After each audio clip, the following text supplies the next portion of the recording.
សូមសួរត្រង់ចុះតើខៀវឡែនក៏បានទៅជ្រលងភ្នំឥន្ទ្រីកំណាចដែរមែនទេ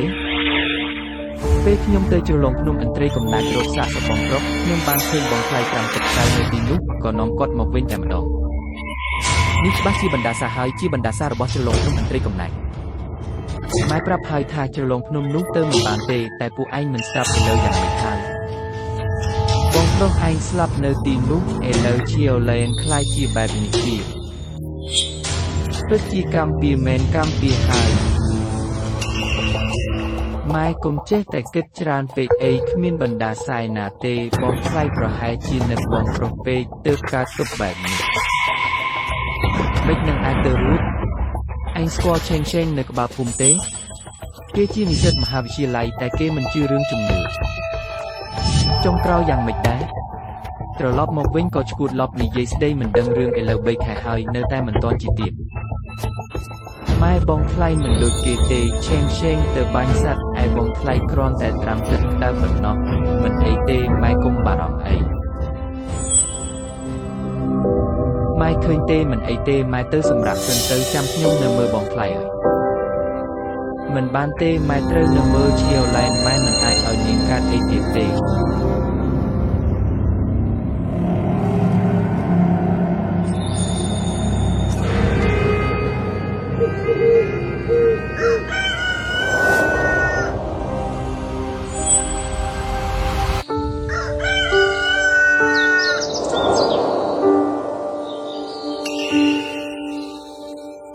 ម៉ែ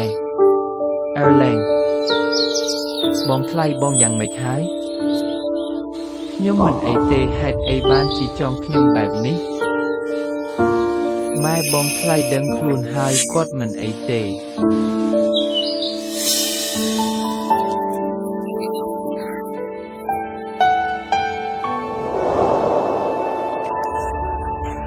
បងថ្លៃយប់មិញបងដូចជាត្រូវខ្មោចចូលអញ្ចឹងសុខក៏រត់ចូលបន្ទប់ខ្ញុំ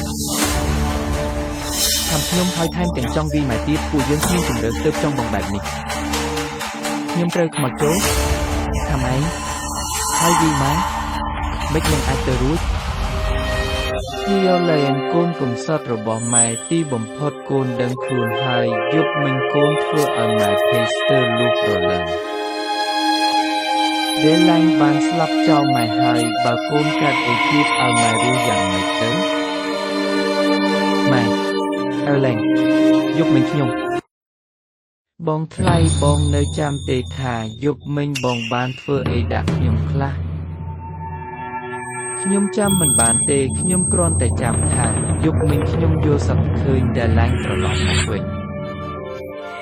គាត់ថាគាត់សុំទោសពុកម៉ែដែលគាត់ស្លាប់ចោលលឿនពេកមិនបានបន្សល់ទុកកូនចៅឲ្យត្រកូលវូគាត់ឲ្យខ្ញុំរស់នៅឲ្យបានល្អ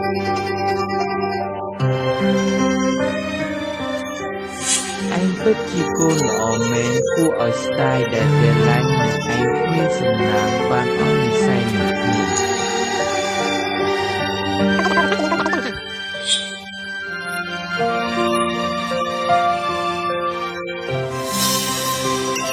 ម៉ែជាតិនេះបានធ្វើជាកូនប្រសាប្រពោវិខ្ញុំអស់ចិត្តហើយ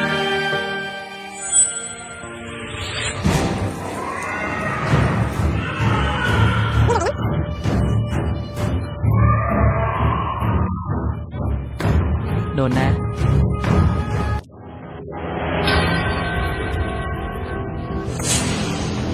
វិញ្ញាណឥន្ទ្រីវិញ្ញាណឥន្ទ្រីឯងសុំតែស្លាប់ឯងសុំតែស្លាប់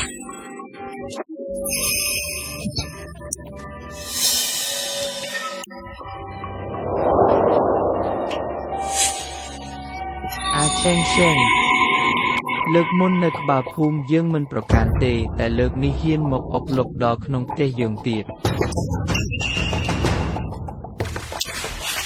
ឡែងកុំធ្វើអីទេដាស់ឆេងឈួតហើយឯងទៅប្រកាន់មនុស្សឈួតធ្វើអី